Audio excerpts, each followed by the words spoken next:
Siapa yang meringankan hajat saudaranya di dunia, Allah ringankan hajat dia di dunia dan di akhirat. Balasannya bukan cuma di dunia, bahkan di akhirat. Sehingga ketika kita di akhirat nanti bingung di padang mahsyar itu kan perjalanan jauh banget ya. Kebayang gak sih dari sini ke Palestina itu jalan kaki? Kok Palestina Ustaz? Karena tempat berhisab itu adalah negeri Palestina. Ini salah satu keutamaan dari negeri Palestina itu adalah mim makanin qarib yang Allah sebutin di Al-Quran. Arti makanin qarib, tempat yang dekat itu adalah Palestina kata ulama tafsir. Sehingga nanti sidang Allah itu di padang mahsyar adanya di negeri Palestina. Negeri Palestina dari Indonesia jaraknya jauh, padahal buminya masih segini.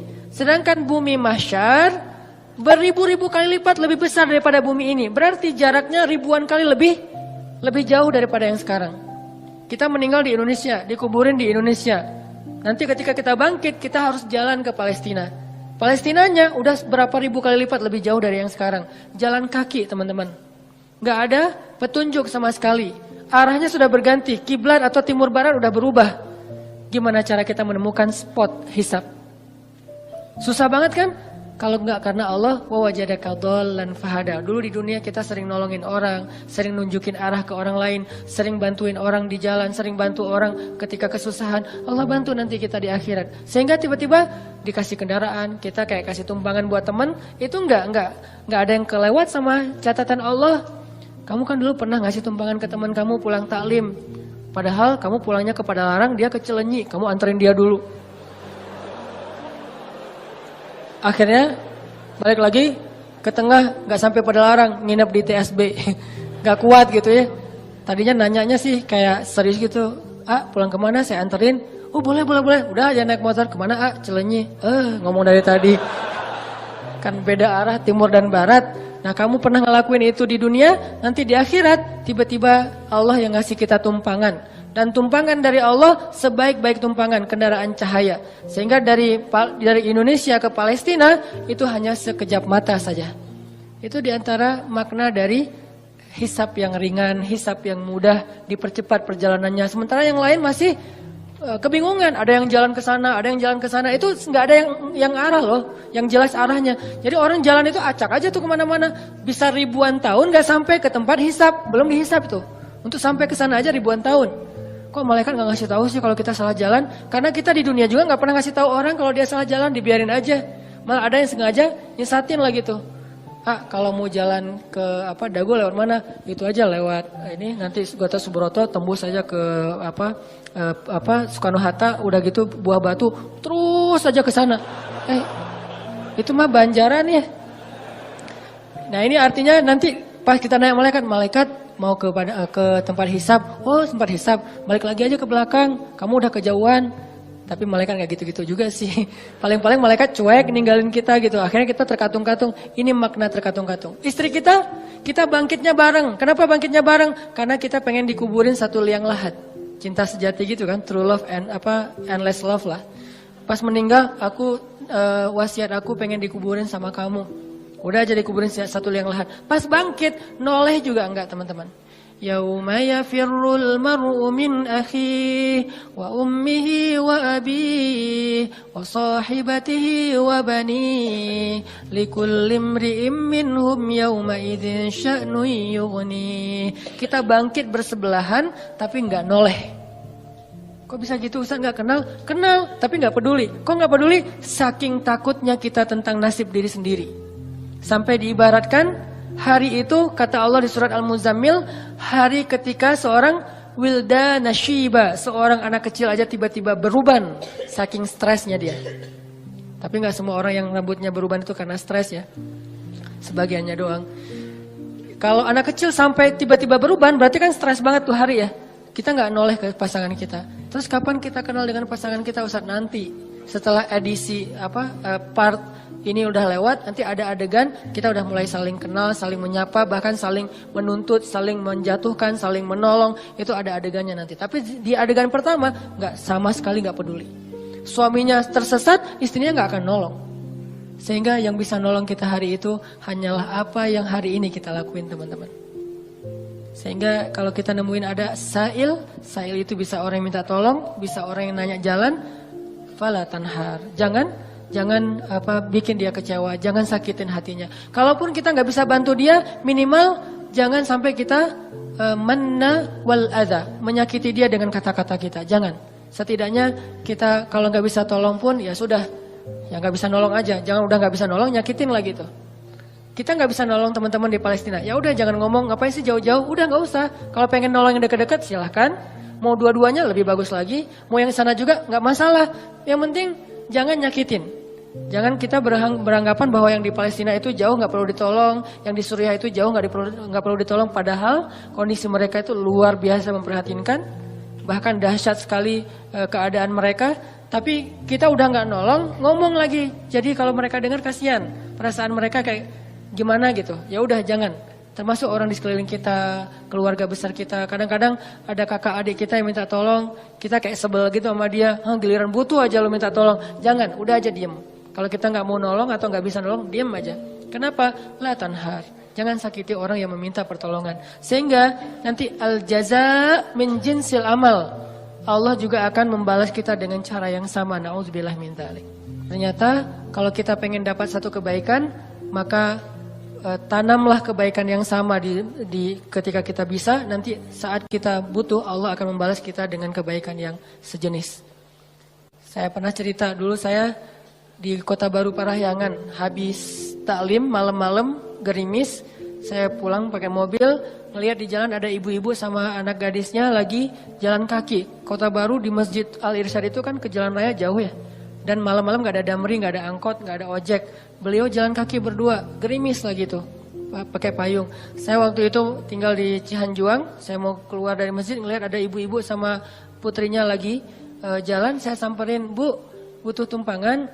Oh boleh Ustadz, mau kemana? Mau ke depan? Ya udah ikut aja. Karena saya nggak bawa pasangan, mereka duduk di belakang. Itu etikanya ya, jangan duduk di depan, nanti jadi fitnah. Udah aja duduk di belakang. Dan itu tidak menghina. Oh jadi kayak supir dong, nggak apa-apa. Karena demi menjaga fitnah. Biarkan dia duduk di belakang berdua, saya di depan. Kalau ngomong, ya ngomong aja. Sesekali ngelihat ke menghargai. Dia cerita, Ustadz tadi saya ikut talim Ustadz. Oh Masya Allah, Ibu jadi ikut talim. Terus tadi gimana kesininya? Naik damri, soalnya kalau sore itu masih ada damri, saya masuknya pakai damri. Pulangnya biasanya jalan kaki, biasanya. Berarti udah beberapa kali tuh. Oh gitu, maaf ya saya nggak tahu. Ya udah dianterin sampai di depan, jadi kayak nggak enak hati gitu diturunin di jalan ya, nggak tuntas kan. Udah saya tanya, Ibu rumahnya di mana? Masih di daerah Padalarang gitu, daerah Cimareme, agak turun dikit. Ya udah saya anterin aja ke rumahnya. Nggak ngerepotin nih Ustadz, nggak. Padahal biasanya saya langsung masuk tol kan. Keluar Baros cepet, ini ngelewatin Cimareme kan macet-macet gitu. Gak apa-apa saya anterin, ya udah sejalan, padahal nggak sejalan sebetulnya. Saya harusnya ke tol. Dianterin sampai ke rumah, kan sepele banget kan. Udah sampai ke rumah selesai, pergi aja. Besok-besoknya sebulan kemudian saya naik jembatan Pasupati itu ke arah Pasteur, ban motor saya bocor. Pas di atas, bukan bocor, habis bensin. Saya lagi tight banget jadwal hari itu, nggak sempat ngisi bensin. Saya pikir mesti sampailah ke Pasteur, kan ada pom bensin tuh. Paksain aja, pas di atas, pas habis. Mati aja. Saya dorong. Baru berapa detik saya dorong, tiba-tiba datang anak muda, nyamperin, Mas mau di step gitu. Oh boleh, di step aja mana didorongin. Pakai motor dia sampai ke pom bensin, akhirnya saya bisa ngisi bensin. Saya jadi teringat, dulu saya pernah nolong orang di jalan. Sekarang Allah nolong saya di jalan. Dan itu timingnya tuh pas banget. Kalau dia lebih cepat sedetik, udah nggak ngelihat saya di belakang. Kalau saya lebih cepat lebih lambat sedetik, dia nggak ketemu. Allah yang bikin timingnya. Saya pas habis bensin dia datang. Kalau saya lebih cepat setengah jam, saya udah sampai ke pom bensin dorongnya kan ya, nggak ketemu dia. Jadi pas banget, baru berapa detik dorong dia datang. Dan dia, maaf lupa saya ceritanya, bukan di step, dia bawa selang gitu kan. Saya lupa ceritanya. Dia bawa selang bukan di step. Berarti 2 kali kejadiannya. 1 kalinya di step. Udah kebiasaan. Pasti ada yang nolong lagi nih. Kan saya kemarin habis nolong orang, GR gitu kan sama Allah. Benar ada yang nolong. Jadi ada yang di step, yang ini bawa selang. Kan jarang banget ada anak muda kemana-mana bawa selang gitu kan.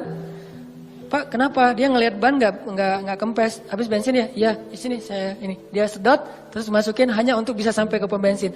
Kan itu jarang banget, mungkin 1 banding 1000. Dan pas lagi timingnya, Allah yang membuat seperti itu. Kalau orangnya ada di sini atau nonton, barakallah jazakallah khair. Sering saya cerita nih, mudah-mudahan jadi kebaikan buat dia. Artinya teman-teman benar-benar al jaza min jinsil amal. Balasan itu sesuai dengan jenis amal.